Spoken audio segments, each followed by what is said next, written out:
बोललो.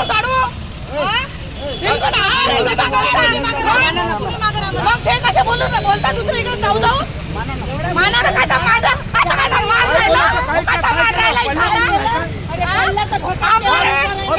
मोठे आहे त्यांना आमचा मान ठेवायला पाहिजे. कार्यकर्त्याचा काय नाही केलं त्याच्यासाठी विधान परिषद निवडून आणला भांडूवर प्रचार केला त्याचा मला काय पान फेडलं जाईल आमच्या आता दुकान काही होतच नाही. काहीच नव्हतं एवढं मोठं दुकान टाकलं 88 मध्ये. पण तुला आमची ऐशी दिवशी काऊन केली कोण म्हणते कोण होय सांगणार कोण होय सांगणार आम्हाला. खाल्ला तू ना तरी मी माझ्या पोराला ताब्यात केली सगळे लोक बोलले तरी मीच म्हणू त्या माणसाच्या सामोरले बोलू नका. असं नसते. तुमच्या घरी तिकीट नाही भेटली म्हणून तुम्ही आमचा अपप्रचार लावला.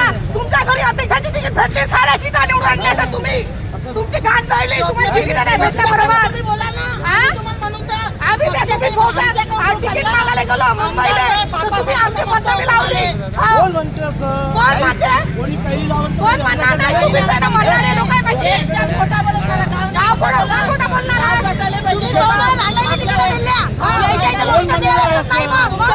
आर्वी येथील विधान परिषदेचे आमदार दादाराव केचे यांना भर रस्त्यात संतप्त महिलांनी अडवून जाब विचारल्याची घटना घडली. नुकत्याच पार पडलेल्या निवडणुकीतील पराभवाच्या पार्श्वभूमीवर महिलांनी थेट आरोप करत आम्ही तुमच्यासाठी काय कमी केलं नाही मग भाजपचे आमदार असूनही पक्षातीलच उमेदवारांचा अपप्रचार का केला असा सवाल केला.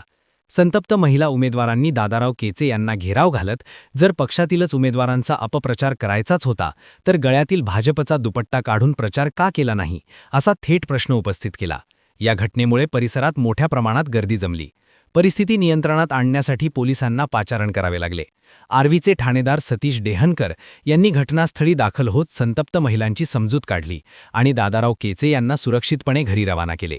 मिळालेल्या माहितीनुसार आमदार दादाराव केचे हे नेहमीप्रमाणे रात्री दुचाकीवरून फेरफटका मारण्यासाठी बाहेर पडले असताना ही घटना घडली.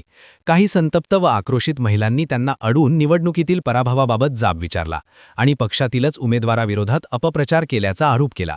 या प्रकारानंतर रात्री 11:30 वाजेपर्यंत केचे यांचे काही हितचिंतक पोलीस ठाण्यात उपस्थित होते.